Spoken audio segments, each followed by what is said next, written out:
નમસ્કાર, પ્રણામ, સ્વાગત છે તમારું એક નવા વિડીયોમાં। મિત્રો, આજની કહાની એક સત્ય ઘટના છે, એટલે થોડો સમય કાઢીને અંત સુધી જરૂર સાંભળજો। મિત્રો, સૌરાષ્ટ્રના એક ગામમાં રમણભાઈ અને તેમનો પરિવાર રહેતો હતો। સામાન્ય પરિસ્થિતિમાં રહેતો આ પરિવાર હંમેશા ખૂબ જ ખુશ અને બીજાની મદદ કરવા માટે હંમેશા તૈયાર રહેતો। ભલે ભગવાને એના નસીબમાં થોડી કઠિન સ્થિતિ રાખી હોય, પરંતુ આ પરિવાર દરેક વસ્તુમાં ખૂબ જ સંતોષ માનતા હતા। અને પરિવારમાં રમણભાઈના પત્ની દક્ષાબેન અને દીકરો સાગર અને નાની દીકરી શીતલ હતા। આ ગરીબ પરિવારની લાચારીનો ગામના લોકો હંમેશા ફાયદો ઉઠાવતા। થોડા મહિના પહેલા રમણભાઈને નોકરીમાંથી કાઢી મૂકવામાં આવ્યા હતા। રમણભાઈ પોતાના ગામની નજીકના શહેરમાં વોચમેન તરીકે નોકરી કરતા અને પોતાના પરિવારના ભરણ પોષણ માટે ખૂબ જ મહેનત કરતો આ વ્યક્તિ એક દિવસ બેરોજગાર બની ગયો। રમણભાઈના પત્ની પણ પોતાના પતિની મદદ કરવા માટે એક ગૃહ ઉદ્યોગમાં કામ કરતા અને ઘરે આવીને બીજાના ઘરોમાં કામ કરવા જવા લાગ્યા। ગામના લોકો એવી વાતો કરતા કે દક્ષાનો પતિ તો બાયલો છે અને પોતે ઘરમાં બેસીને આરામ કરે છે અને બિચારી તેની પત્નીને બીજાના ઘરોમાં કામ કરવા મોકલે છે। ક્યારેક ક્યારેક તો રમણભાઈને મોઢે મોઢ આવી વાતો સાંભળવી મળતી, પરંતુ મોટા લોકો સામે જીભ ચલાવવી એને યોગ્ય નહોતું લાગતું। આ લોકોની વાતો સાંભળી રમણભાઈ પોતાના માટે કામ શોધવા માટે ઘણો પ્રયાસ કરતા, પરંતુ તેને ક્યાંય કામ ન મળ્યું અને ક્યારેક તો એ ગામના મોટા માણસો પાસે હાથ જોડીને કામ માંગતા, પરંતુ આ અહંકારી લોકો તેનું અપમાન કરીને ત્યાંથી કાઢી મૂકતા। અને રમણભાઈની નાનકડી દીકરી શીતલ ઉંમરમાં તો હજુ નાની હતી, પરંતુ ઘરની પરિસ્થિતિને ખૂબ જ સારી રીતે સમજતી હતી। પિતાના પડછાયા જેવી શીતલ એના પિતાની વેદના સમજી રહી હતી, એટલે એ રમણભાઈને એવું કહેતી કે પપ્પા, તમે ચિંતા ન કરો, બસ મને મોટી થવા દો, હું તમને કોઈ પાસે હાથ લાંબો કરવાનો મોકો નહીં આવવા દઉં। નાનકડા જીવના મોઢેથી આવી વાત સાંભળીને રમણભાઈની આંખો ભીની થઈ જતી અને પોતાની દીકરીનો આવો જુસ્સો જોઈને તેની અંદર પણ હિંમત આવી જતી। બંને પતિ પત્ની પોતાના બાળકોને ખૂબ જ સારું શિક્ષણ આપીને કંઈક સારી જગ્યાએ પહોંચાડવા માંગતા હતા અને પોતાના બાળકનું ઉજ્જવળ ભવિષ્ય બનાવવા માટે આ પતિ પત્ની દિવસ રાત કઠિન પરિશ્રમ કરતા હતા। તેઓનો દીકરો સાગર બાળપણથી જ ખૂબ જ તોફાની હતો અને એને તો ભણવામાં પણ જરા પણ રસ નહોતો। દક્ષાબેન હંમેશા સાગરની ચિંતા કરતા, પરંતુ સાગર પોતાના ઘરની પરિસ્થિતિને સમજી ન શક્યો। ઉંમરમાં તે તો શીતલ કરતા 3 વર્ષ મોટો હતો, છતાં પણ એનામાં શીતલ જેટલી સમજણ નહોતી। એક દિવસ ભગવાને આ લાચાર પિતા સામે જોયું અને એને એક જગ્યાએ નોકરી મળી ગઈ। હવે ઘરે આવીને રમણભાઈએ પરિવારને આ સમાચાર આપ્યા, એટલે બધા ખૂબ જ ખુશ થઈ ગયા। ત્યારબાદ રમણભાઈ શહેરમાં નોકરી પર જવા લાગ્યા અને દક્ષાબેન એના જ ગામની બહાર આવેલ એક કારખાનામાં કામ કરવા લાગ્યા। સવારના સમયે બંને બાળકોને શાળાએ છોડીને રમણભાઈ શહેરમાં જવા માટે નીકળે, એની સાથે સાથે દક્ષાબેન પણ કારખાને જવા માટે નીકળી જતા। બધા જ પોતપોતાના કામ પર જતા રહ્યા। એક દિવસ અચાનક બપોરના 12 વાગ્યે દક્ષાબેનના કારખાનાથી રમણભાઈ પર ફોન આવ્યો અને એવું કહ્યું કે તમે જલ્દીથી કારખાને પહોંચો। આવું સાંભળીને રમણભાઈ ગભરાઈ ગયા અને પૂછવા લાગ્યા કે સાહેબ, શું થયું છે? દક્ષા ક્યાં છે? ત્યારે મેનેજરે કહ્યું કે તમે બસ કારખાને આવી જાઓ। મેનેજરની આવી વાત સાંભળતા જ રમણભાઈને નબળા વિચાર આવવાના શરૂ થઈ ગયા અને 10 કિલોમીટરનું અંતર રમણભાઈ માટે આજે 10 પગ જેટલું હતું। એ પોતાની તૂટેલી સાયકલ લઈને ઝડપથી દક્ષાબેન પાસે પહોંચવા માંગતા હતા અને કારખાનાને પહોંચતા જ મેનેજરે એને એવું કહ્યું કે કારખાનાના મશીનમાં કામ કરતી વખતે શોર્ટ સર્કિટ થવાથી દક્ષાબેનને વીજ કરંટ લાગ્યો અને એનો જીવ ગયો છે। આ વાત સાંભળતા જ રમણભાઈ જાણે કે જડ બની ગયા હોય એવી રીતે સ્થિર થઈ ગયા અને 10 વર્ષની શીતલ અને 13 વર્ષનો સાગર બંને બાળકોએ આજે પોતાની માને છત્રછાયા ગુમાવી હતી અને પોતાની ગરીબ પરિસ્થિતિ સામે લડી રહેલો આ પરિવાર હવે એક આધાર વગરનો થઈ ગયો હતો. રમણભાઈની અંદર તો જરા પણ હિંમત ન હતી કે એ દક્ષાબેન વગર પોતાનું ઘર અને પોતાના બાળકોને સંભાળી શકે. મા વગરની જિંદગી તો જાણે માર્ગદર્શન વગરના ભણતર જેવી હોય છે.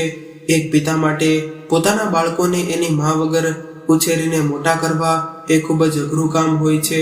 શીતલ ઉંમરમાં નાની હતી એટલે એને પોતાના માતા પિતા સાથે રહેવાની આદત હતી અને એ અવારનવાર રમણભાઈ પાસે એની માતાની વાતો કર્યા કરતી. નાનકડી ઉંમરમાં એ જાણતી હતી કે મારા પપ્પા પોતાનું હૃદય કઠણ કરીને અમને મોટા કરી રહ્યા છે, એટલે જ એ ક્યારેય વડીલો જેવી વાતો કરી દેતી અને એવું કહેતી કે પપ્પા તમે એકલા નથી હો, તમારી દીકરી તમારી સાથે છે. વાત સાંભળીને રમણભાઈ એને ભેટી જતા અને એને એવું કહેતા કે બેટા હું ભાગ્યશાળી છું કે તને તારા જેવી દીકરી મળી છે. અને આવી રીતે ધીરે ધીરે સમય વીતવા લાગ્યો અને જોત જોતામાં શીતલ અને સાગર બંને મોટા થઈ ગયા. રમણભાઈના કઠોર પરિશ્રમનું પરિણામ હવે આવ્યું હતું. સાગર હવે બેંકમાં નોકરી કરતો હતો અને શીતલ પણ પોતાના અભ્યાસ સાથે નોકરી કરીને પિતાને ટેકો કરી રહી હતી. રમણભાઈના બંને બાળકોમાં જમીન આસમાન જેટલું અંતર હતું. સાગર નાની વસ્તુઓમાં ગુસ્સો કરતો, પરંતુ શીતલ ખૂબ જ સમજદાર અને સંસ્કારી છોકરી હતી. ગરીબમાં બાપના ઘરે મોટી થયેલી શીતલને ભગવાને ખોબા ભરી ભરીને રૂપ આપ્યું હતું. થોડા સમય બાદ સાગરની ઓફિસમાં નોકરી કરી રહેલી સારિકા સાથે સાગરના લગ્ન નક્કી થયા. આ બંને એકબીજાને ખૂબ જ પસંદ કરતા હતા અને સારિકા પૈસાવાળા બાપની દીકરી હતી. એ એના પિતાની એકનું એક સંતાન હોવાથી એના પિતાએ સાગર સાથે એના લગ્ન કરવા માટે હા પાડી દીધી અને સાગરનું ઘર મધ્યમ વર્ગનું હતું. સામે એની પત્ની સારિકા બંગલામાં રહેવા વાળી હતી. પિતાના અઢળક પૈસામાં મોટી થયેલી આ અહંકારી સારિકા રમણભાઈના ઘરમાં તો જાણે કે ઝઘડાના પોટલા ભરી ભરીને આવી હોય એવું લાગતું હતું. અને લગ્ન થતાની સાથે જ સાગર તો જાણે પૂરેપૂરો સારિકાની મુઠ્ઠીમાં આવી ગયો હોય એવી રીતે રહેવા લાગ્યો હતો. હવે તો આ ઘરમાં બે દીકરીઓ કે જે અલગ અલગ પરિસ્થિતિમાં મોટી થઈ છે. એક સારિકા છે કે જેણે પોતાના પિતાના ઘરે ખૂબ જ સુખ સુવિધા વાળી જિંદગી જીવી છે અને એક શીતલ છે જેણે પિતાની ઝૂંપડીમાં રહીને પણ એક સંતોષભરી જિંદગી જીવી છે.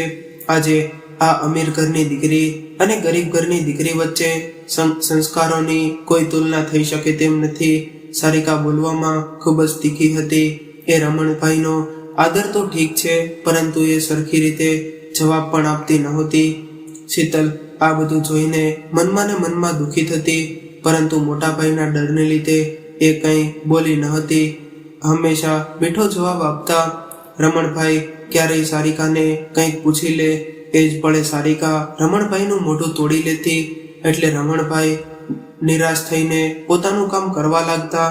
બાજુના ઘરમાં રહેતા નીતાબેન રમણભાઈના ઘરના લોકોથી ખૂબ જ સારી રીતે વાકેફ હતા અને સારિકા તો બસ તેની બહેનપણીઓ સાથે પાર્ટી કરવામાં લાગી રહેતી.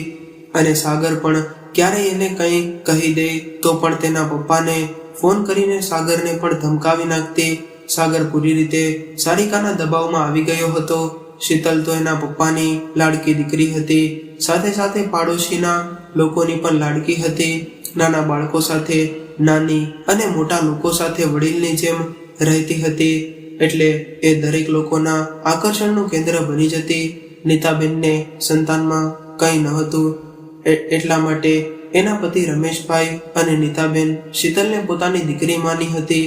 મા વગરની આ દીકરીને નીતાબેનની સાર સંભાળમાં પોતાની માની છબી દેખાતી. અને થોડા વર્ષો બાદ શીતલના લગ્ન નક્કી થયા. એક પિતા તો પોતાની દીકરીને સર્વશ્રેષ્ઠ સાસરું મળે એવી જ અપેક્ષા રાખતો હોય છે. એવી જ રીતે રમણભાઈએ પોતાની દીકરી માટે સારા ગુણવાળો એક છોકરો પસંદ કર્યો અને શીતલના સાસરિયાવાળા ખૂબ જ પૈસાવાળા હતા. એના ઘરમાં કોઈ પણ વસ્તુની કમી નહોતી, પરંતુ શીતલ એવું માનતી હતી કે પૈસાવાળા લોકો ગરીબ લોકોને કંઈ માનતા જ નથી. અને આ ગરીબ બાપની સ્વાભિમાની દીકરી માટે પોતાના બાપને કોઈ નીચા કહે એ સહન કરવું ખૂબ જ મુશ્કેલ હતું.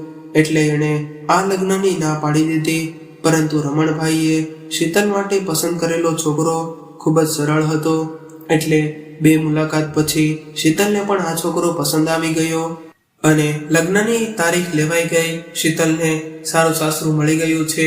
હવે રમણભાઈની ચિંતા દૂર થઈ ગઈ હોય એવું લાગતું હતું. એક બાપની ફરજ નિભાવવામાં એણે અત્યાર સુધી ભેગી કરેલી મૂડીમાંથી પોતાની દીકરી માટે બધો જ કર્યાવર કરી લીધો. ભવિષ્યમાં પણ કોઈ એની દીકરીને કંઈ કહે નહીં એની એણે પૂરેપૂરી કાળજી રાખી હતી. કર્યાવરનો આ રિવાજ એક બાપના ખભા પર ખૂબ જ મોટી મુશ્કેલી જવાબદારી હોય છે. દીકરીના લગ્નમાં એક પિતા પોતાના કરજાનો કટકો આપી દે છે, પરંતુ લોકો તો કર્યાવર શું આપ્યું એનું ધ્યાન રાખે છે. કદાચ જેના ઘરે દીકરીનો જન્મ નહીં થયો હોય એવા લોકો જ આવી વાતો કરતા હશે. રમણભાઈએ પોતાની પહોંચ કરતાં પણ વધારે ઉત્સાહથી દીકરીના લગ્ન કરાવ્યા અને મા વગરની દીકરીના પ્રસંગમાં કોઈ પણ વસ્તુની કમી ન રહી જાય એનું રમણભાઈએ ખૂબ જ ધ્યાન રાખ્યું હતું. જો કે સારિકાને પોતાની નણંદને લઈને કોઈ ભાવ હતો નહીં. એ તો બસ મહેમાનની જેમ લગ્નમાં હાજરી આપી હતી અને નીતાબેન અને રમેશભાઈ આજે એના સગા માતા પિતા બનીને કન્યાદાન કરવાના હતા. શીતલને આજે લગ્નના કપડામાં જોઈને રમણભાઈને ખુદને રોકી ન શક્યા અને રમેશભાઈ પાસે ડૂચકા ભરીને રડવા લાગ્યા. રમણભાઈના જીવનનો એકમાત્ર આધાર એવી શીતલા છે, એને હંમેશા માટે છોડીને જતી રહેશે. એ વિરહ રમણભાઈના આંસુઓ દ્વારા સ્પષ્ટ દેખાઈ રહ્યો હતો. લગ્નની વિધિ સમાપ્ત થઈ અને શીતલ પોતાના મમ્મીના ફોટા પાસે જઈને ઊભી રહી. એણે અત્યાર સુધી એના પપ્પા માટે ખૂબ જ મક્કમ રહેવાની કોશિશ કરી હતી, પરંતુ અંતમાં એ ખુદને રોકી ન શકી અને માની તસવીર લઈને જોર જોરથી રડવા લાગી. આ જોઈને રમણભાઈ પણ રડવા લાગ્યા. આજે તો સાગર પણ થોડો ઉદાસ હોય એવું લાગતું હતું. આ બાપ દીકરીના વિરહની વેદનાનું શબ્દોમાં વર્ણન કરવું મુશ્કેલ હતું. રમણભાઈ શીતલના માથા પર હાથ મૂકીને કહેવા લાગ્યા કે બેટા, ભગવાન તને બધી જ ખુશીઓ આપે અને તું હંમેશા સુખી રહેજે. દીકરી, મારા આપેલા સંસ્કારોનું સિંચન કરજે અને તારું ધ્યાન રાખજે. પોતાના પિતાજીના આટલા શબ્દો સાંભળીને શીતલ રમણભાઈને ભેટીને રડવા લાગી અને રડતા રડતા એવું કહ્યું કે પપ્પા, તમે તમારી તબિયતનું ધ્યાન રાખજો અને મારી જરા પણ ચિંતા ન કરતા. આપણા હૃદયના તાર તો ભગવાને પહેલેથી જ જોડેલા છે. કદાચ તમને કંઈ તકલીફ થશે તો તમારી દીકરી દોડતી દોડતી આવી જશે.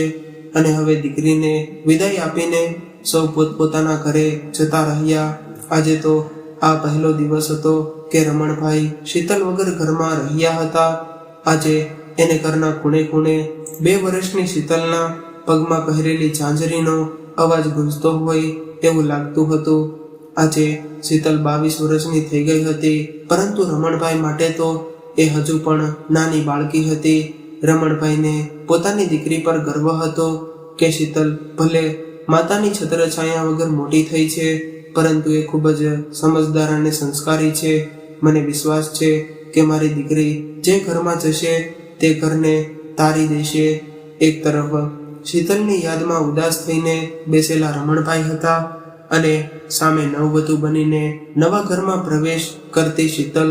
પોતાના નવા ઘરમાં પગ મૂકતા જ શીતલની જિંદગી પૂરી રીતે બદલાઈ ગઈ અને એક દીકરી તરીકેની સફર તો તેને ખૂબ જ ગમી હતી. હવે જવાબદારી લઈને એક વહુની સફર શરૂ થઈ હતી. પોતાના માતા પિતાએ શીખવેલા સિદ્ધાંતો મુજબ પોતાના સાસરે રહેતી શીતલ થોડા જ સમયમાં પરિવારમાં પ્રિય બની ગઈ હતી. ભગવાને ભલે આજ સુધી શીતલને ગરીબાઈ અને લાચારીની જિંદગી આપી હતી, પરંતુ અહીંયા તો શીતલના ઘરમાં કોઈ પણ વસ્તુની કમી નહોતી. સાથે સાથે એના સાસુ સસરાનો સ્વભાવ પણ ખૂબ જ સારો હતો. શીતલનો પતિ સંજય એક કંપનીમાં નોકરી કરતો હતો. એના સસરા એક નિવૃત્ત શિક્ષક હતા.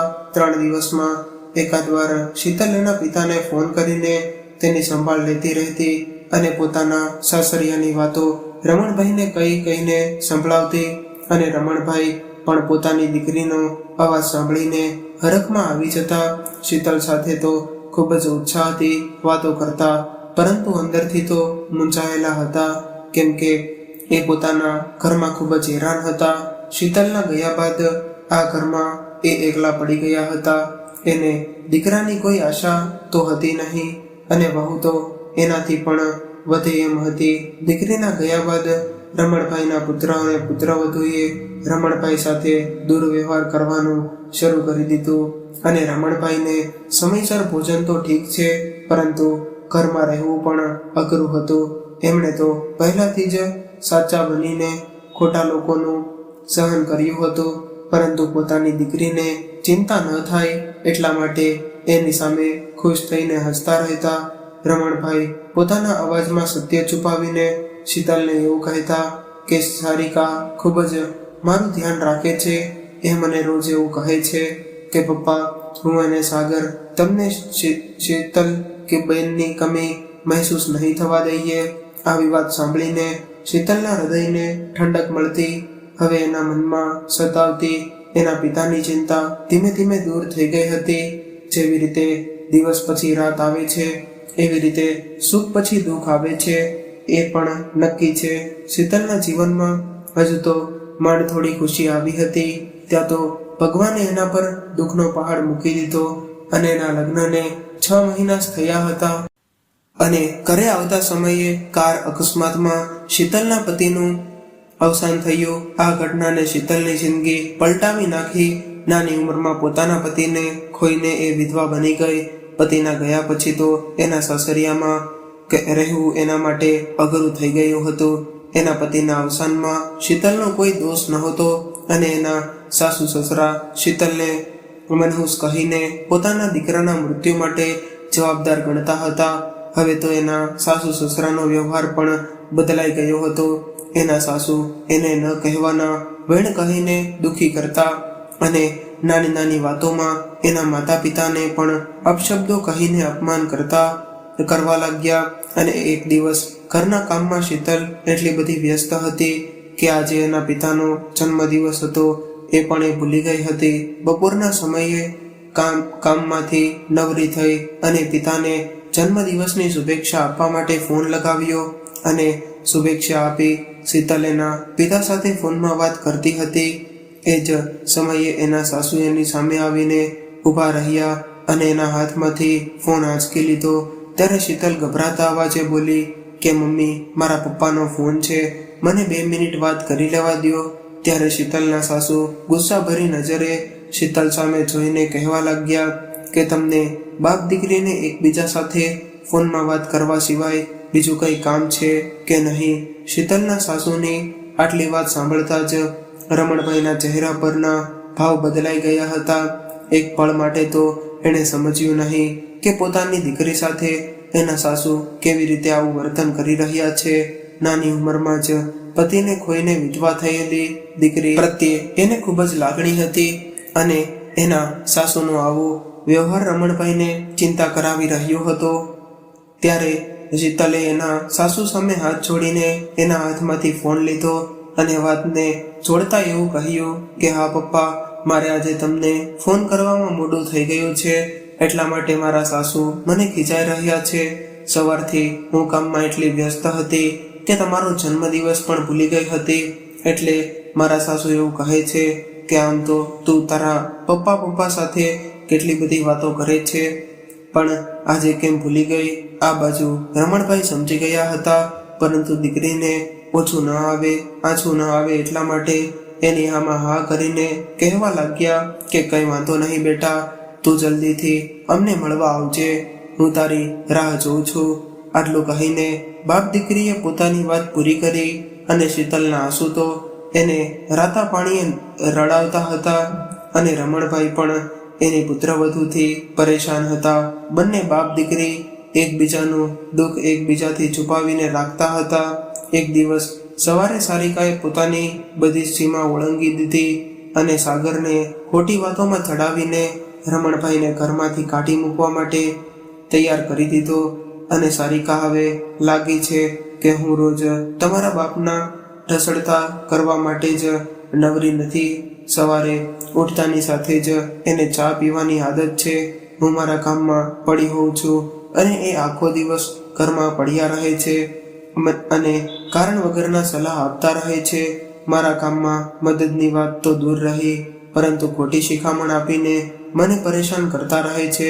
રૂમના બારણા પાછળ ઉભેલા રમણભાઈ સારિકાની આવી બધી વાતો સાંભળીને વિચારવા લાગ્યા કે આજ સુધી મેં વહુને એક શબ્દ પણ કહ્યો નથી. આજે રમણભાઈને એના પત્નીની ખૂબ જ યાદ આવી રહી હતી અને એની આંખોમાંથી બોર જેવડા આંસુ વહેવા લાગ્યા.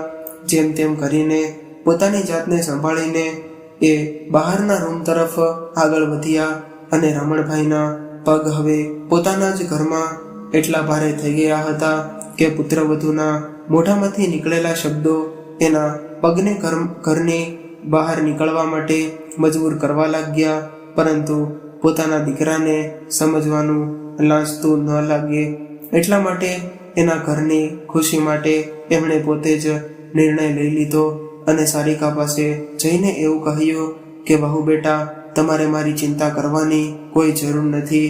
હું મારી જાતે જ તમને તકલીફ આપ્યા વગર મારા કામ કરી લઈશ અને કદાચ આજ સુધીમાં તમને મારા લીધે કંઈ મુશ્કેલી થઈ હોય તો મને માફ કરજો. ત્યારે સારિકા તો ગુસ્સો કરીને ઊભી થઈ હતી. એને તો એના દેવ જેવા સસરા સાથે કંઈ લેવા દેવા ન હતા. સાગર બસ મૂંગો થઈને આ બધું જોઈ રહ્યો હતો. ત્યારે રમણભાઈએ સાગર સામે જોઈને કહ્યું કે બેટા, આજ સુધી મેં તમારી ખુશીઓ સિવાય જિંદગીમાં બીજું કંઈ નથી જોયું અને હું મરીશ ત્યાં સુધી મારા સંતાનોની ખુશીઓનું પહેલા વિચારતો રહીશ. અને હું એવું નથી ચાહતો કે મારા લીધે તમારા બંનેના સંબંધમાં કોઈ તકરાર ઊભી થાય. બેટા, વહુ સાચું કહી રહી છે અને કદાચ મારા લીધે એને તકલીફ પડતી હશે તો હું આજથી તમને બંનેને આ તકલીફમાંથી મુક્ત કરું છું. સારું, હવે હું મંદિરે જાઉં છું. આટલું કહીને રમણભાઈ ઘરમાંથી બહાર નીકળી ગયા. સાગરને તો મનમાં વિચાર પણ નહોતો કે રમણભાઈના આ છેલ્લા શબ્દો હશે અને એમણે મનોમન આ ઘરને છોડી દેવાનું નક્કી કર્યું હશે. ઘરની બાજુમાં આવેલા એક મંદિર પર રમણભાઈ રોજ 1 કલાક જઈને ભગવાનની ભક્તિ કરતા. આજે પણ તેઓ બેચેન હતા અને આ મંદિરના પૂજારી એના મિત્ર હતા. આજે તો રમણભાઈ મંદિરે આવ્યા એને ઘણો સમય થઈ ગયો હતો. એટલે પૂજારીએ એને પૂછ્યું કે રમણભાઈ, હવે ઘરે નથી જવું? ત્યારે રમણભાઈએ જવાબ આપ્યો કે હવે તો ભગવાનના ચરણમાં જ મારું ઘર છે. હવે મારો ઠાકર કરે એ ઠીક છે.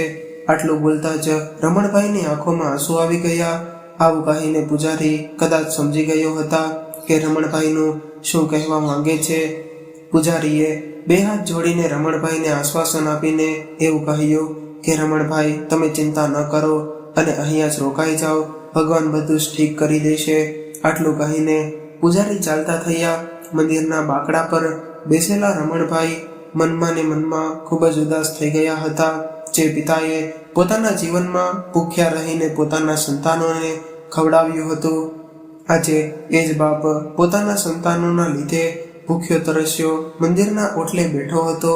સવારથી જ સાંજ થઈ ગઈ, પરંતુ રમણભાઈ હજુ પણ મંદિરના ઓટલે બેઠા હતા. રમણભાઈએ નાની ઉંમરથી જ ખૂબ જ કષ્ટી ભોગવીને પરિવારની દેખરેખ કરી હતી. પોતાની પત્ની ગુમાવી અને હવે સંતાનોને પણ છોડવાનો વારો આવી ગયો હતો. ઘરની અંદર રમણભાઈનો અવાજ ન સાંભળતા બાજુમાં રહેતા નીતાબેને વિચાર્યું કે ક્યાંક રમણભાઈ બીમાર તો નથી પડી ગયા ને. એટલે એમણે એના પતિ રમેશભાઈને જોવા મોકલ્યા અને ખબર પડી કે રમણભાઈ તો સવારના ઘરે જ હાજર નથી. હવે રમણભાઈને એના મિત્રની ચિંતા થવા લાગી અને થોડા આગળ નીકળીને તપાસ કરવા લાગ્યા. ત્યારે એની નજર મંદિર તરફ વળી. દૂરથી એને સ્પષ્ટ દેખાતું નહોતું, એટલે થોડા આગળ જઈને એણે જોયું તો રમણભાઈ મંદિરના ઓટલા પર નિરાશ થઈને બેઠા હતા. રમણભાઈને જોઈને રમેશભાઈ પોતાના મિત્રના ભાવ સમજી ગયા કે દીકરીથી દુઃખી થઈને એક બાપ ભગવાનના ચરણમાં બેઠો છે. એટલે એને રમણભાઈના ખભા પર હાથ રાખીને એવું કહ્યું કે આવી રીતે ઉદાસ થઈને કેમ બેઠા છો? ચાલો આપણા ઘરે જઈએ. જ્યારે રમણભાઈએ એવું કહ્યું કે મને ખબર છે કે તમને મારા પ્રત્યે લાગણી છે, એટલા માટે તમે દોડીને અહીં આવ્યા છો, પરંતુ મારી ચિંતા કરવાની કોઈ જરૂર નથી. હું ખુદને સંભાળી લઈશ. ત્યારબાદ રમણભાઈ પોતાના મિત્રને બધી વાત કરી અને રમેશભાઈ આ વાત સાંભળીને થોડીવાર માટે તો ગુસ્સે થઈ ગયા અને રમણભાઈના ઘર તરફ ચાલવા માટે ઊભા થયા. ત્યારે રમણભાઈએ એને રોકી લીધા અને કહેવા લાગ્યા કે હું હવે એ ઘરમાં મારા દીકરા પર બોજ બનવા નથી માંગતો અને તમને એક વિનંતી કરું છું કે મારી દીકરી શીતલને આ વાત જણાવતા નહીં. રમણભાઈની આટલી વાત સાંભળતા જ રમેશભાઈના હાથ બંધાઈ ગયા, પરંતુ રમેશભાઈએ એવું કહ્યું કે તમે મારા ઘરે તો આવી શકો છો, હું કોઈને નહીં કહું. પરંતુ રમણભાઈ એકના બે ન થયા. ત્યારબાદ રમેશભાઈ ઘરે આવ્યા અને નીતાબેનને બધી વાત કરી. ત્યારે નીતાબેન કહેવા લાગ્યા કે આ દીકરો છે કે દાનવ છે, જે બાપે જીવનભર એને ખવડાવી પીવડાવીને મોટો કર્યો, એ જ બાપ સાથે આવું વર્તન કરે છે. આ બાજુ શીતલના સાસરિયાવાળા એના સાસુ સસરાનો ત્રાસ વધી ગયો હતો. હવે તો શીતલની સાસુએ એને એના પપ્પા સાથે વાત કરવાની પણ ના પાડી દીધી હતી અને આખો દિવસ કામમાંથી કામ નિભાળી બાઈની જેમ કામ કરાવ્યા કરતા.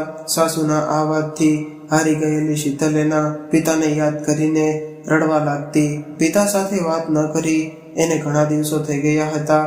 શીતલને રમણભાઈની ચિંતા થઈ રહી હતી, પરંતુ એની સાસુના લીધે પોતે એટલી મજબૂત બની ગઈ હતી કે પિતાને ફોન કરીને એની ખબર પૂછવી પણ મુશ્કેલ હતી. અચાનક રમણભાઈની તબિયત બગડી ગઈ અને એ ત્યાં ચોટલા પર બેઠા બેઠા ઢળી પડ્યા અને રમણભાઈને પડી ગયેલા જોઈને પૂજારી દોડતા દોડતા એની પાસે આવ્યા અને રમેશભાઈને જાણ કરી. એટલે નીતાબેન અને રમેશભાઈ ગભરાઈને એની પાસે આવી પહોંચ્યા અને ઝડપથી હોસ્પિટલે લઈ ગયા. પરંતુ નીતાબેનથી રહેવાયું નહીં અને એમણે તરત જ શીતલના ઘરે ફોન કરીને એના સાસુને એવું કહ્યું કે મારે શીતલ સાથે વાત કરવી છે, એટલે જલ્દી એને ફોન આપો. એ સમયે શીતલ એના સાસુના પગ દબાવી રહી હતી, એટલા માટે એ ફોનમાં ચાલી રહેલી વાતચીત સાંભળી ગઈ હતી અને ત્યારે એણે સાસુને ખૂબ જ વિનંતી કરી કે મને ફોનમાં વાત કરવા દો. અને શીતલ કહેવા લાગી કે હા નીતા માસી, શું થયું છે? તમે કેમ આટલા ગભરાઈ ગયા છો? ત્યારે નીતાબેન રડતા અવાજે કહેવા લાગ્યા કે તારા પપ્પા બેહોશ થઈ ગયા છે, એટલે હું અને તારા કાકા એને દવાખાને લઈને જઈ રહ્યા છીએ, એટલે જેમ બને એમ જલ્દી પહોંચી જા. નીતાબેનની આટલી વાત સાંભળતા જ શીતલના હાથમાંથી ફોન નીચે પડી ગયો અને એ રડવા લાગી. એક તો ઘણા દિવસથી પપ્પા સાથે વાત નહોતી થઈ અને અચાનક પપ્પાની તબિયત બગડવાના સમાચાર સાંભળતા જ શીતલની હાલત ખરાબ થઈ ગઈ. હવે તો એણે હિંમત કરીને પોતાના સાસુની વિરુદ્ધ જઈને પોતાના પિતા પાસે પહોંચવાનું નક્કી કરી લીધું. ઘરથી હોસ્પિટલ વચ્ચેના અંતરમાં શીતલનો જીવ ખૂબ જ મૂંઝાઈ રહ્યો હતો. એ ભગવાનને એક જ પ્રાર્થના કરતી હતી કે મારા પપ્પાનું ધ્યાન રાખજો. અને જ્યારે એ હોસ્પિટલે પહોંચી અને ત્યાંનું દ્રશ્ય જોયું તો એને એવું લાગ્યું કે જાણે એની દુનિયા લૂંટાઈ ગઈ હોય, કારણ કે એના પપ્પાએ આ દુનિયાને અલવિદા કહી દીધું હતું. આ દ્રશ્ય એટલું બધું કરુણ હતું કે આસપાસમાં ઉભેલા લોકોની આંખોમાંથી પણ આંસુ આવી રહ્યા હતા. ત્યારે શીતલ એના પપ્પા પાસે જઈને ખૂબ જ રડવા લાગી. દીકરીને વધારે દુઃખ ન થાય એટલા માટે રમણભાઈએ એની સાથે બનેલી ઘટનાની શીતલને જાણ ન કરી અને શીતલ અંત સમયે પણ પોતાના પિતાને મળ્યા વગર કે વાત કર્યા વગરની રહી ગઈ. ત્યારે ત્યાં ઉભેલી નર્સે શીતલના હાથમાં એક ચિઠ્ઠી આપી અને એવું કહ્યું કે તમારા પિતા પાસેથી આ ચિઠ્ઠી મળી છે. શીતલે ધ્રુસતા હાથે આ ચિઠ્ઠી ખોલીને વાંચવાનું શરૂ કર્યું તો એમાં એવું લખ્યું હતું કે મારી લાડકી દીકરી શીતલ, ભગવાને મને વરદાન સ્વરૂપે તારા જેવી નાનકડી ઢીંગલી આપી હતી. હું કોઈ મોટો માણસ નહોતો, પરંતુ મેં તને ખુશીઓ આપવા માટે બધા જ પ્રયાસ કર્યા હતા. કદાચ હું આ દુનિયાનો શ્રેષ્ઠ પિતા તો નહીં હોય, પરંતુ એ તો ગર્વથી કહું છું કે મારી દીકરી દુનિયાની શ્રેષ્ઠ દીકરી જરૂર છે. આજે તને હું મારી આ વાત જણાવીને એક બોજમાંથી મુક્ત થવા માંગુ છું કે દીકરી, તારા લગ્ન સમયે મારી પાસે પૂરતા પૈસા નહોતા, જેથી કરીને મેં મારી એક કિડની વેચીને પૈસાની વ્યવસ્થા કરી હતી. દીકરી, મારા જીવનો એક માત્ર આધાર તું હતી અને તને સાસરિયાવાળાએ હું મારી ચિંતામાંથી મુક્ત થવા માંગતો હતો. છેલ્લા થોડા સમયથી મારી તબિયત થોડી ખરાબ રહેતી હતી અને સાગર અને સારિકાને તો મારા લીધે તકલીફ રહી હતી. મારી બીમારીના લીધે એ બંને પતિ પત્ની વચ્ચે ઝઘડા થઈ રહ્યા હતા, જેથી કરીને મેં ખુદે ઘરથી નીકળીને એની તકલીફ ઓછી કરી દીધી. હું તને આ બધી વાત જણાવીને દુઃખી કરવા તો નહોતો માંગતો, એટલે અત્યાર સુધી મેં તને કંઈ નથી કહ્યું. દીકરી, ભગવાન તારી બધી ઈચ્છાઓ પૂરી કરે અને કદાચ મારાથી જાણતા અજાણતા કોઈ ભૂલ થઈ ગઈ હોય તો તારા આ ગરીબ બાપને માફ કરી દેજે. મારા આશીર્વાદ હંમેશા તારી સાથે રહેશે. આટલું વાંચીને શીતલના આંસુએ આ ચિઠ્ઠીને ભીની કરી દીધી અને એ જમીન પર બેસીને પોતાના પિતાની ચિઠ્ઠીને છાતીએ લગાડવીને પથ્થરને પણ ઓળંગી દે એવું કલ્પના કરવા લાગી. આજે આ ઘટનાને 15 વર્ષ વીતી ગયા છે. શીતલ હિંચકા પર બેઠી બેઠી પોતાના પપ્પાની યાદોને યાદ કરીને મનમાં કહેતી હતી કે એક પિતાથી ઉપર કોઈ નથી હોતું. પાઈ ભેગી કરીને મેં એને મારી ખુશીઓ ખરીદતા જોયા છે. મારા પપ્પાના રૂપમાં મેં તો સાક્ષાત ભગવાનને જોયા છે. તો મિત્રો, આજની સ્ટોરી તમને કેવી લાગી કોમેન્ટમાં જરૂરથી જણાવજો. મિત્રો, આજની સ્ટોરી તમને કેવી લાગી કોમેન્ટમાં જરૂરથી જણાવજો અને પસંદ આવી હોય તો વિડીયોને લાઈક કરીને શેર કરજો અને નવા હોય તો ચેનલને જરૂરથી સબસ્ક્રાઇબ કરજો. હર હર મહાદેવ. નમસ્કાર, પ્રણામ, સ્વાગત છે તમારું એક નવા વિડીયોમાં. મિત્રો, આજની કહાની ખૂબ જ જ્ઞાનવર્ધક અને સમજવાલાયક કહાની બનવાની છે. તો તમને વિનંતી છે કે આ કહાની અંત સુધી ધ્યાનથી સાંભળજો અને પસંદ આવે તો વિડીયોને લાઈક, શેર અને નવા હોય તો ચેનલને સબસ્ક્રાઇબ જરૂરથી કરજો. તો ચાલો શરૂ કરીએ આજની કહાની. મિત્રો, દરેક માતા પિતા પોતાના પેટ પર પાટા બાંધીને પોતાના સંતાનોને પાળી પોષીને મોટા કરે છે અને સંતાનોની તમામ જરૂરિયાતો પૂરી કરે છે. પરંતુ તેના બદલામાં સંતાનો તરફથી મા બાપને શું મળે છે તેની અદ્ભુત સમજ આપતી આ કહાની છે. એક પુત્ર તેના બીમાર પિતાને તેની રૂમમાં બંધ કરીને વિદેશ જતો રહ્યો અને જ્યારે દીકરો 1 વર્ષ બાદ પાછો આવ્યો અને તેણે તેના ઘરનું દ્રશ્ય જોયું તો એ જોઈને દીકરો દંગ રહી ગયો. રાકેશભાઈ, જે હાલમાં તેના પરિવાર સાથે અમદાવાદમાં રહે છે, ખરેખર તો એ પહેલા સૌરાષ્ટ્રના એક નાનકડા ગામડામાં રહેતા હતા, પરંતુ હવે અમદાવાદમાં આવીને સ્થાયી થયા હતા. અત્યારે તેના પરિવારમાં એક પુત્ર સંદીપ અને વહુ ડિમ્પલ સાથે રહે છે. સંદીપ 4 વર્ષનો હતો ત્યારે તેની માતાનું મૃત્યુ થયું હતું અને રાકેશભાઈ તેના એકના એક પુત્ર સંદીપ અને તેની પુત્રવધુ અને તેની વૃદ્ધ માતા સાથે ખૂબ જ મુશ્કેલી જીવન જીવી રહ્યા હતા. એની માતા પણ ઘણા વૃદ્ધ થઈ ગયા હતા, છતાં પણ એ નાનકડા સંદીપની ખૂબ જ સંભાળ રાખતા હતા. રાકેશભાઈને સરકારી નોકરી હતી. તેઓ એક પોસ્ટમેન હતા અને એના પગારમાંથી એનું જીવન વ્યતીત કરતા હતા અને ઘર પણ સારી રીતે ચાલતું હતું. એને એક જ વસ્તુની ખોટ હતી અને એ હતી કે તેની પત્ની તેનો સાથ છોડીને હંમેશા માટે આ દુનિયામાંથી જતી રહી હતી. તેનો પુત્ર સંદીપ તેની માતા માટે રડતો રડતો એની વૃદ્ધ દાદી સંદીપને ખૂબ જ પ્રેમ કરતી હતી. એક દિવસ વૃદ્ધ દાદીમાએ રાકેશભાઈને કહ્યું કે દીકરા, હું હવે ક્યાં સુધી જીવી શકીશ?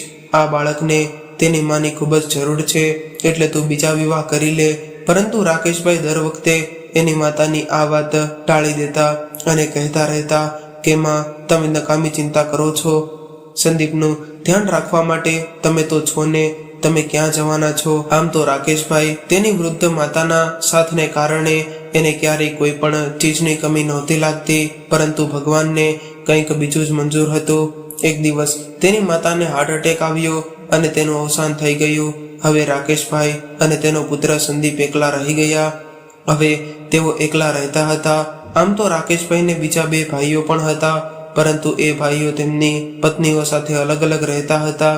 એના ઘરના પગલા પડી ગયા હતા અને રાકેશભાઈના હિસ્સામાં તેની માતા આવી હતી અને હવે એ પણ આજે આ દુનિયા છોડીને જતી રહ્યા હતા. એની પત્ની તો એને પહેલા જ છોડીને જતી રહી હતી. હવે રાકેશભાઈ અને તેનો પુત્ર એકલા રહી ગયા હતા. રાકેશભાઈ માટે તેના પુત્ર સંદીપનું પાલન પોષણ કરવું ખૂબ જ મુશ્કેલ બની રહ્યું હતું અને રોજ પોતાના બાળકોને શાળાએ મૂકીને આવ્યા બાદ તેઓ જ્યાં ત્યાં પત્રો પહોંચાડતા હતા અને સાંજે વહેલા ઘરે પહોંચી જતા હતા.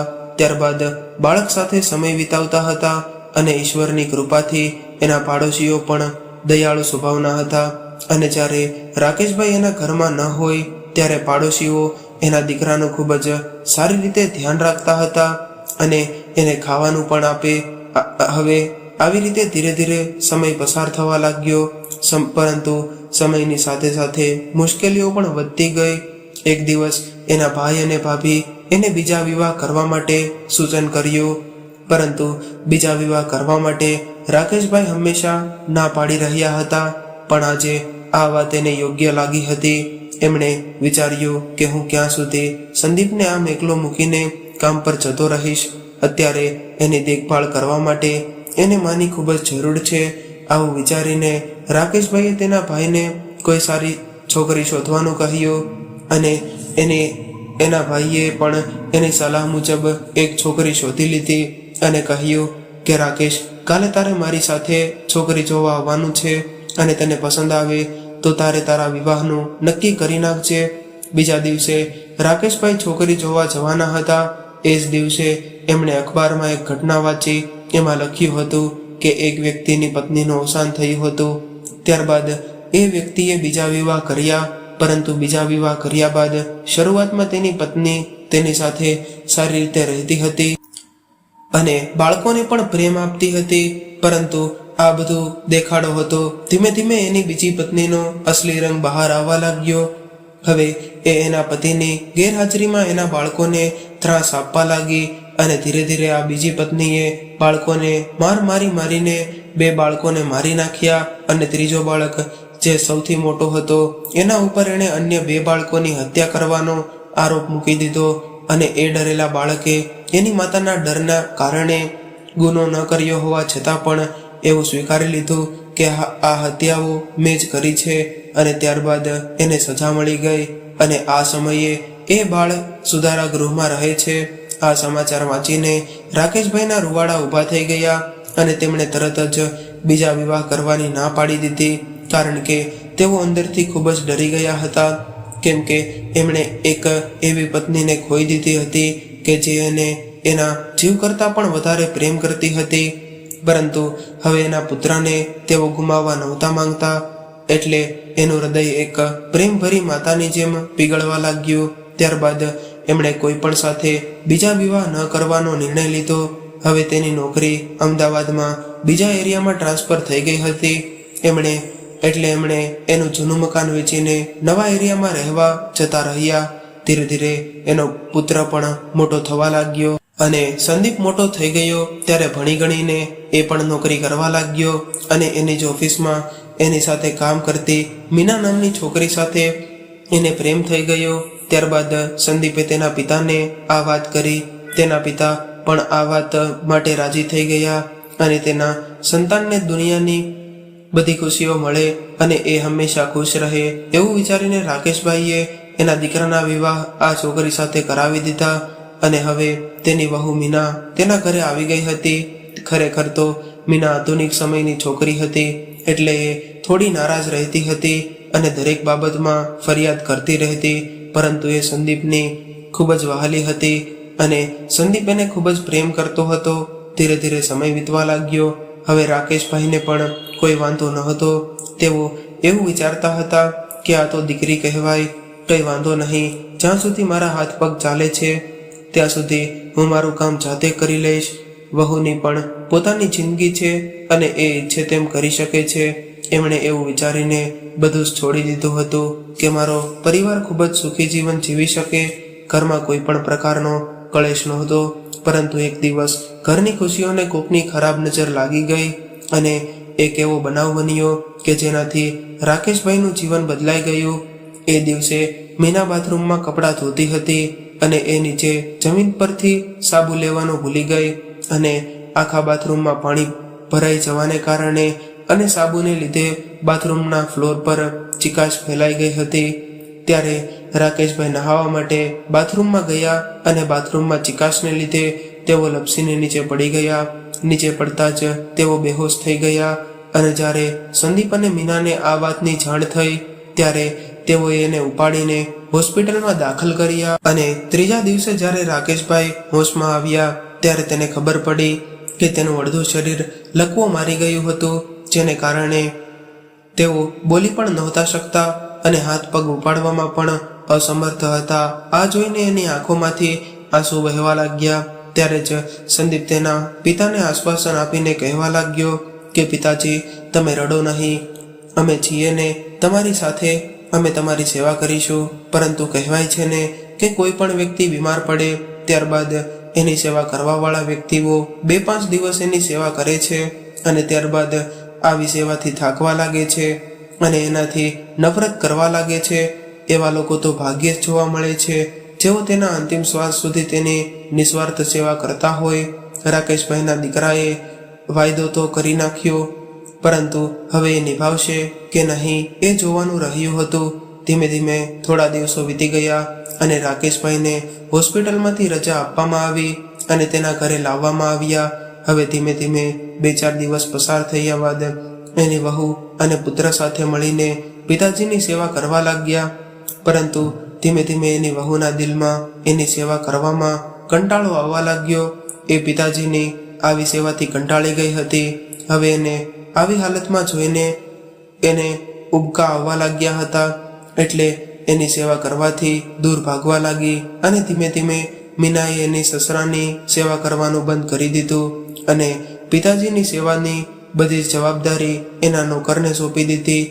અને નોકર તો આખરે નોકર હોય છે, એ પણ શું કરે, જેટલો સમય મળતો હોય એટલો સમય પિતાજીની સેવા કરતો અને ત્યારબાદ એ એના અન્ય કામમાં લાગી જતો. અને જો એ બીજા કામ પણ ન કરે તો મીના એને ઠપકો આપીને આખો દિવસ સંભળાવતી રહેતી. અને જ્યારે સાંજે સંદીપ ઘરે આવતો ત્યારે એનું જીવન પણ હરામ કરી દેતી. એને વારંવાર સલાહ આપતી હતી અને વારંવાર એને તારો બાપ કહીને સંબોધિત કરતી હતી. એટલે સંદીપ પણ એની પત્નીની આવી વાતોથી કંટાળી ગયો હતો અને એ પણ એના પિતાજીની સેવા કરીને થાકી ગયો હતો. રાકેશભાઈ પણ પોતાની આવી હાલત પર લડવા લાગ્યા હતા. એને એવું લાગતું હતું કે મારો પુત્ર અને વહુ મારી સેવા કરશે, પણ હવે કંઈક બીજું થઈ રહ્યું હતું. હવે રાકેશભાઈ એના પુત્ર અને વહુને બોજ સમાન લાગવા લાગ્યા હતા. તેઓ ઘરના કચરા જેવા લાગવા લાગ્યા હતા. એક એવો કચરો કે જે દિવસે ને દિવસે દુર્ગંધ મારવા લાગ્યો હતો અને લોકોને વહેલી તકે ઘરમાંથી બહાર ફેંકી દેવાનું મન થાય એવો કચરો બની ગયા હતા. એની વહુ મીનાનો ભાઈ અને ભાભી એના મીનાના જન્મદિવસ નિમિત્તે મીનાના ઘરે આવ્યા હતા. મીનાનો જન્મદિવસ ખૂબ જ ધામધૂમથી ઉજવવામાં આવી રહ્યો હતો. ત્યારે રાકેશભાઈ વ્હીલચેર પર બેઠા હતા. ત્યારે જ રાકેશભાઈને ટોયલેટ લાગી હતી અને તેઓ કોઈને કંઈ કહી શક્યા ન હતા. ઘરના બધા જ લોકો એના ચહેરાનો ભાવ જોવાનો પણ સમય ન હતો અને જન્મદિવસની પાર્ટીમાં જોર જોરથી ડીજે વાગતું હતું. બધા જ લોકો આનંદથી નાચવામાં વ્યસ્ત હતા. અમુક લોકો અલગ અલગ પ્રકારની મીઠાઈઓ ખાઈ રહ્યા હતા, પરંતુ રાકેશભાઈ તરફ જોવાનો કોઈ પાસે સમય નહોતો. અંતમાં રાકેશભાઈ સહન ન કરી શક્યા અને ત્યાં જ વ્હીલચેર પર એના કપડાં વગાડી નાખ્યા. જ્યારે તેની આસપાસમાં મળની દુર્ગંધ આવવા લાગી ત્યારે લોકો આશ્ચર્યમાં પડી ગયા કે આ દુર્ગંધ ક્યાંથી આવી રહી છે. એટલે મીનાએ એના સસરા તરફ જોયું. એના સસરા ખૂબ જ દયનીય સ્થિતિમાં આંખો નીચે કરીને સતત રડી રહ્યા હતા. આ જોઈને મીનાને એના પર બિલકુલ દયા ન આવી અને ઉલટાની ગુસ્સે થઈને એણે એના સસરાને ગાલ પર જોરદાર થપ્પડ મારી દીધી અને એને ઢસડીને બાથરૂમમાં પડકી દીધા. રાકેશભાઈ બાથરૂમમાં નીચે પડી ગયા અને જોર જોરથી રડવા લાગ્યા. ત્યારે મીનાએ એના નોકરને એની આ બધી ગંદકી સાફ કરવાનું કહ્યું અને ગુસ્સાથી પગ જમીન પર પછાડવા લાગી અને એના રૂમમાં આવીને તેના પતિ સંદીપને જેમ તેમ બોલવા લાગી કે હવે તો બહુ થઈ ગયું. આટલા બધા મહેમાનો સામે તારા બાપે મારી આબરૂના ધજાગરા કરી નાખ્યા છે. હવે તો મારે આ ઘરમાં કોઈ ખુશી મનાવવી પણ મુશ્કેલ થઈ ગઈ છે અને મારે આ ડોસાની જિંદગી ગંદકી રાત દિવસ જોવી પડે છે. આશ્ચર્યથી વાત તો એ હતી કે રાકેશભાઈના પોતાના પુત્રને પણ એના લાચાર પિતા પર જરાય દયા ન આવી અને જ્યારે બધા જ મહેમાનો ત્યાંથી જતા રહ્યા સંદીપ એના પિતા પાસે આવીને ગેરવર્તન કરવા લાગ્યો અને ખરી ખોટી સંભળાવા લાગ્યો. એ જ સમયે એક ગરીબ નોકરે રાકેશભાઈના ગંદા થયેલા શરીરની સાફ સફાઈ કરી અને એને સારા કપડાં પહેરાવીને એની વ્હીલચેર પર બેસાડીને એના રૂમમાં લઈ ગયો અને ત્યાં પણ એણે એના શરીર પર તેલનું માલિશ કરી આપ્યું અને ત્યારબાદ ભોજન કરાવ્યું. આ નોકર એના પુત્ર કરતાં પણ ખૂબ જ દયાળુ હતો. જોકે રાકેશભાઈની સેવા માત્ર એટલા માટે કરતો હતો કે એના બદલામાં એને પૈસા મળતા હતા, કેમ કે ખૂબ જ ગરીબ હતો. પરંતુ રાકેશભાઈના પુત્ર સંદીપને એના પિતાએ બધી સંપત્તિ આપી હતી અને એને સંપૂર્ણ સુખ આપ્યું. એની દરેક મનોકામના પૂર્ણ કરવા માટે એની મા બનીને આખું જીવન ભાગતા દોડતા રહ્યા અને રાકેશભાઈ ક્યારેય પણ શાંતિથી બેસ્યા ન હતા.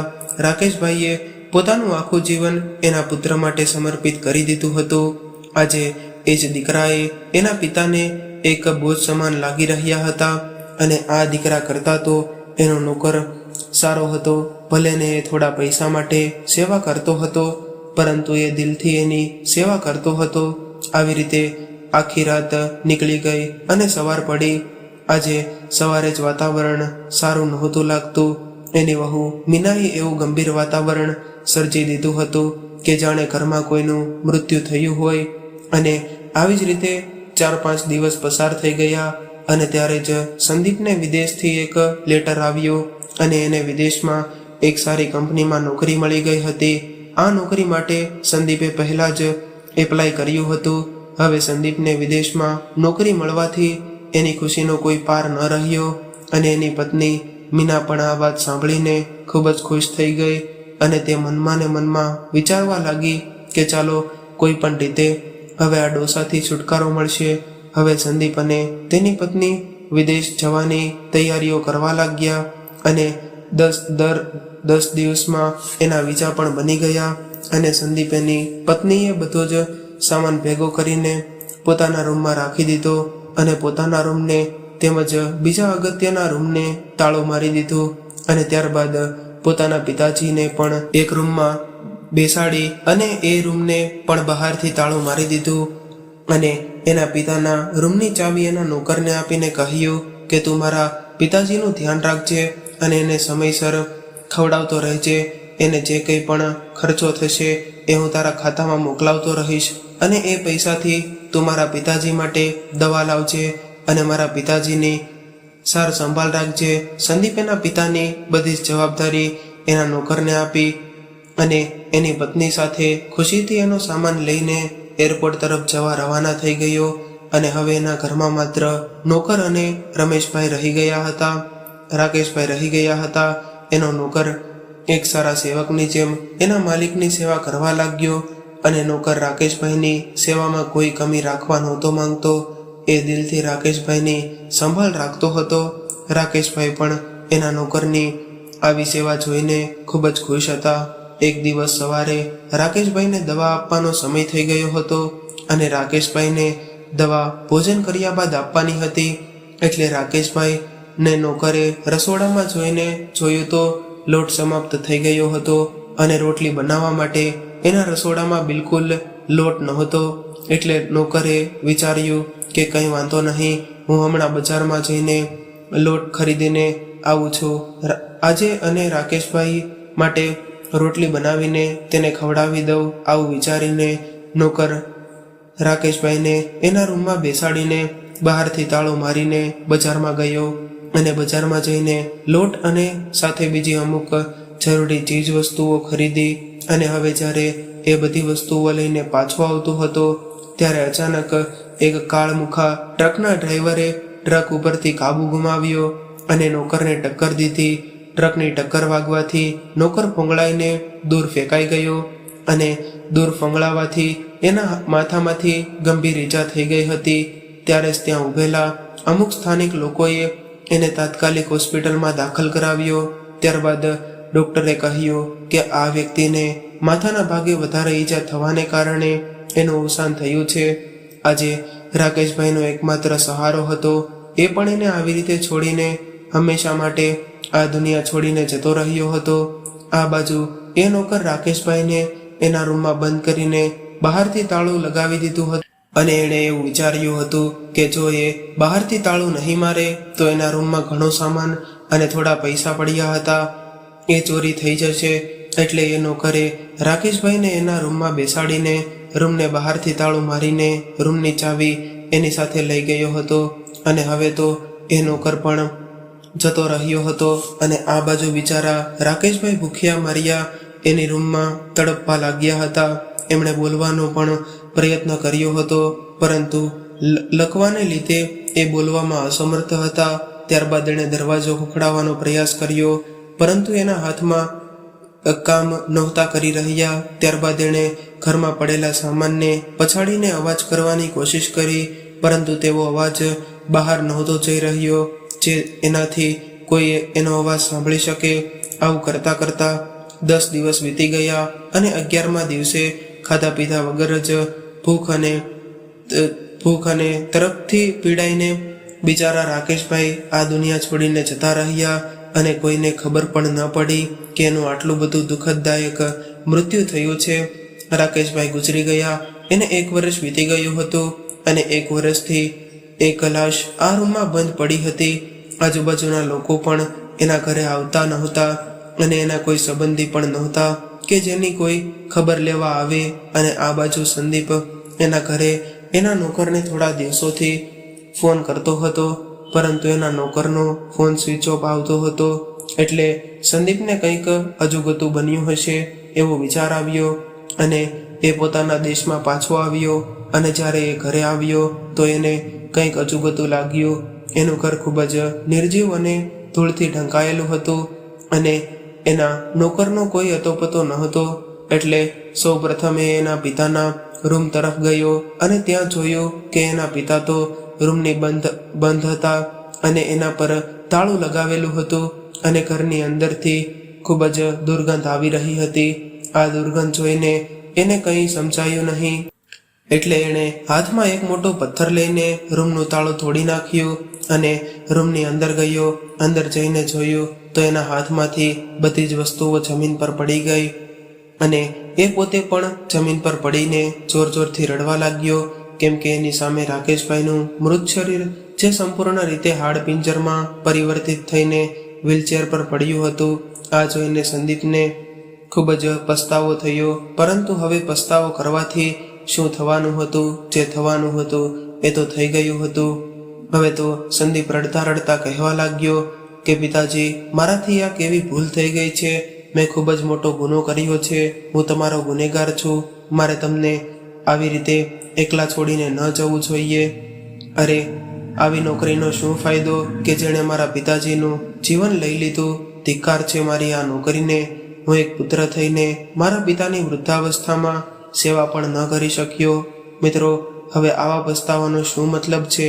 કારણ કે જે જીવ જતો રહ્યો છે એ હવે પાછો નથી આવવાનો અને પાછળથી આવી રીતે પસ્તાવો કરીને પણ શું ફાયદો છે? આના કરતાં તો સારું એ હોત કે જ્યારે એ વ્યક્તિ જીવિત હોત ત્યારે એને સુખ આપ્યું હોત અને જ્યારે એ વ્યક્તિ જીવિત હોત ત્યારે એનું માન સન્માન જાળવ્યું હોત અને એના દુઃખને સમજ્યું હોત, તો આજે એના પિતાજી જીવિત હોત અને શાંતિથી એની વૃદ્ધાવસ્થાનું જીવન વિતાવતા હોત. તો મિત્રો, આજની આ કહાની તમને કેવી લાગી કોમેન્ટમાં જરૂરથી જણાવજો અને પસંદ આવી હોય તો વિડીયોને લાઈક, શેર અને નવા હોય તો ચેનલને જરૂરથી સબસ્ક્રાઇબ કરજો. હર હર મહાદેવ.